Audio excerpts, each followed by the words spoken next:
movie monsters, cultural phenomenons, undisputed kings of the planet, and catalysts for one of the greatest changes in human history. Our story starts in Lyme Regis, on the Dorset coast of England in the early 18th century. This was a time of great change and innovation. The Industrial Revolution was in full swing, bringing advancements in technology, transportation, and manufacturing. Cities like London were bustling with activity, but there were also challenges such as poor living conditions for many working-class people. The British Empire was at its height, with colonies around the world. It was an era of exploration, scientific discoveries, and cultural developments.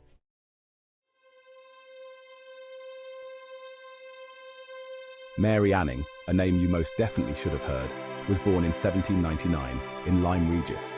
She was apparently struck by lightning as a toddler, and the locals believe this is what gave her spark. Her family was quite poor, and they relied on fossil hunting as a way to make a living. They found a variety of fossils, including ammonites, belemnites, and other marine creatures. These were common fossils found in the cliffs of Lyme Regis. Mary's father, Richard Anning, passed away in 1810 when Mary was just 11 years old. His death was a significant loss for the family, as he played a crucial role in their fossil hunting endeavors. Despite this tragedy, Mary and her family continued their fossil discoveries, and it wasn't long before they made a discovery that would change everything.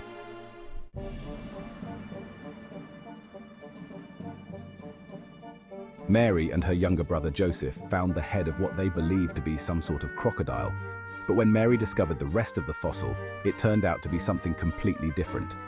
It was a discovery that would alter the course of human history forever. Sir Everard Home, a surgeon and naturalist, named the beast Ichthyosaurus, meaning fish lizard in Greek, due to its resemblance to both lizards and fish. The Ichthyosaurus was a marine reptile that lived during the Mesozoic era, specifically in the early Jurassic period. It had a streamlined body, similar to that of a modern-day dolphin, and was well adapted for swimming in the ancient oceans. The Ichthyosaurus had a long snout filled with sharp teeth, which it used to catch fish and other small marine creatures. It had large eyes and excellent vision, allowing it to navigate and hunt effectively underwater. Fossils of Ichthyosaurus have been found in various parts of the world, providing valuable insights into the ancient marine ecosystem.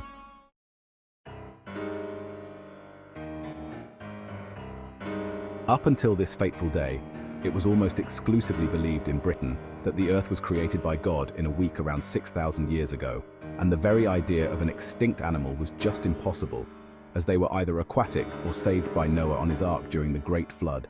But here, a 12-year-old girl on the coast had found the fossilized remains of an aquatic creature that no longer existed. This discovery opened the door to exploring an alternative history of life on Earth and challenging the absolute reality of the Church. In the past, the Church had a significant amount of authority in Britain. It played a central role in various aspects of society, including governance, education, and even cultural practices. The Church of England, as the established church, held considerable influence over religious matters and had a close relationship with the monarchy. But here existed an animal that put all of that in danger.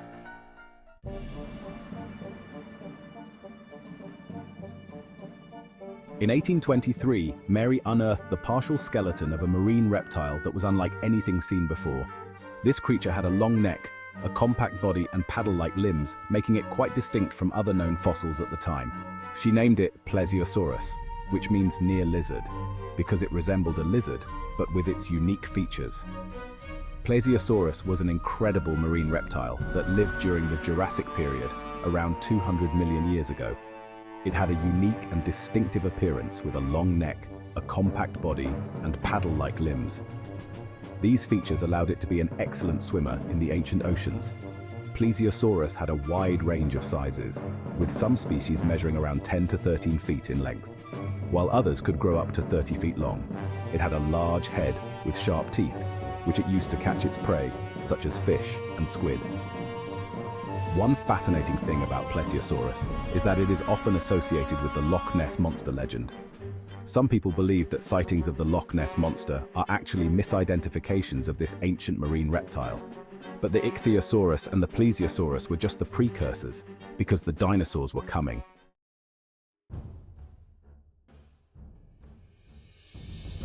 William Buckland studied theology and was ordained as a minister in the Church of England. However, his passion for natural history led him to pursue a career in geology and paleontology instead. He became a professor of geology at the University of Oxford and made significant contributions to the field throughout his life. Buckland studied the fossilized remains of a giant reptile and named it Megalosaurus. It lived during the Jurassic period, around 166 million years ago. It was a carnivorous dinosaur, known for its large size and powerful jaws filled with sharp teeth. Megalosaurus walked on two legs and had a long tail for balance.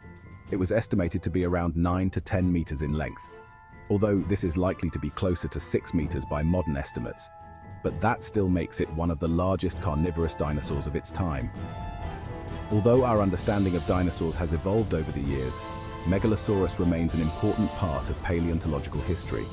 In his novel Bleak House, Dickens wrote a passage where he described the Megalosaurus as a mighty creature, combining the characteristics of the crocodile and the lizard.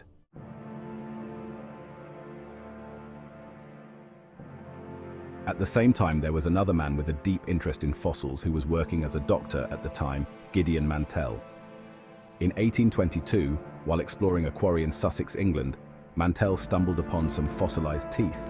These teeth were unlike anything he had seen before. With his keen eye, Mantell recognized that they belonged to an unknown creature. He named it the iguanodon, meaning iguana tooth, due to its resemblance to modern-day iguanas. This discovery played a crucial role in shaping our understanding of dinosaurs. Iguanodon is one of the most well-known and important dinosaurs. It was a herbivorous dinosaur that lived during the early Cretaceous period, around 125 million years ago. Iguanodon was a large dinosaur, reaching lengths of up to 33 feet, 10 meters, and weighing several tons. One of its most distinctive features was its famous thumb spike, used for foraging and perhaps even defense. A paleontologist by the name of Richard Owen suggested that these creatures probably lugged about on all fours like monitor lizards or crocodiles, but Mantell had other ideas. He suggested that Iguanodon was perhaps bipedal, but he was mocked and shot down by Owen for his outrageous ideas.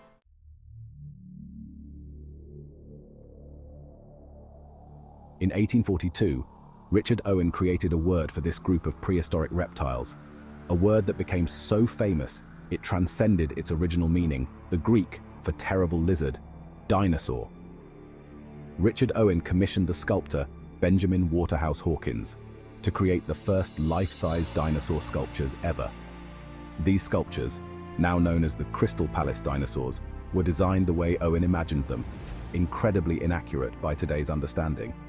The most famous mistake being the iguanodon's thumb spike being mistaken for a nose horn, but at the time, they were a marvel.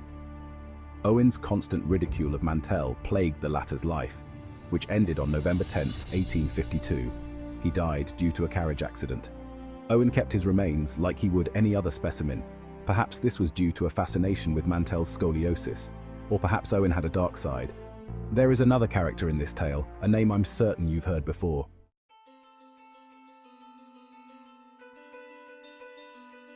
The discovery of dinosaurs had a significant impact on Charles Darwin's research. When Charles Darwin was formulating his theory of evolution, the existence of dinosaurs provided him with important evidence. The discovery of these ancient and extinct creatures helped Darwin understand the concept of extinction and the idea that different species had existed throughout Earth's history. By studying the fossils of dinosaurs, Darwin saw that life on Earth had changed over time and that species could go extinct. This observation supported his theory of natural selection, which suggests that species evolve and adapt to their environments over long periods of time. So in a way, the discovery of dinosaurs helped Darwin strengthen his understanding of the processes that shape life on Earth. It added to the wealth of evidence he used to support his groundbreaking ideas. Armed with his fossilized evidence, Darwin's research had a tremendous impact on the world. His theory of evolution by natural selection revolutionized our understanding of life on Earth.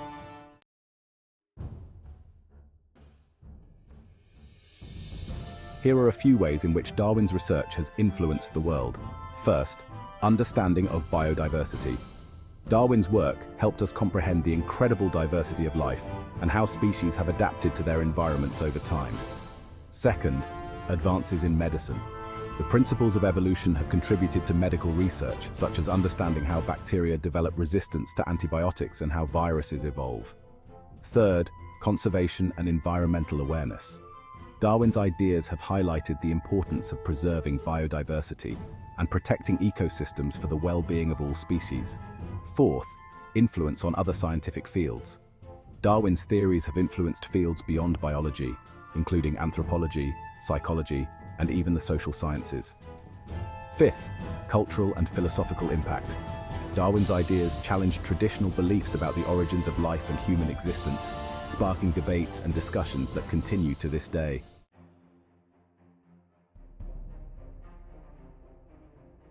In the 19th century, challenging creationism could be quite controversial.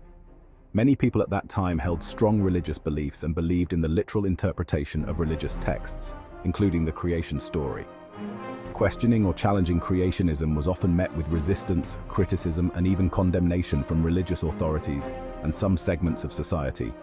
It was a time when scientific ideas such as Charles Darwin's theory of evolution were met with skepticism and opposition.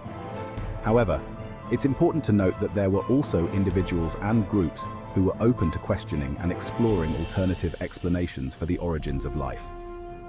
The debate between creationism and evolution continued to evolve over time, shaping our understanding of the natural world.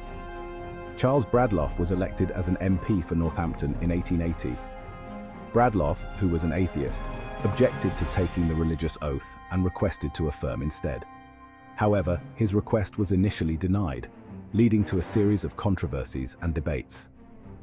Eventually, in 1886, thanks in no small part to the evidence collected by our all-star cast, an Act of Parliament was passed allowing individuals to affirm rather than taking a religious oath.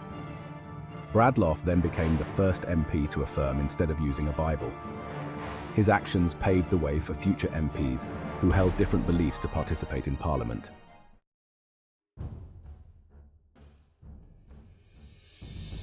In conclusion, you could say that it is thanks to Mary Anning, William Buckland, Gideon Mantell, Richard Owen, Charles Darwin, and the Dinosaurs that the people of Britain, and perhaps the world, are free to believe what they want to believe. If you today are an atheist, then say a word of thanks to Megalosaurus.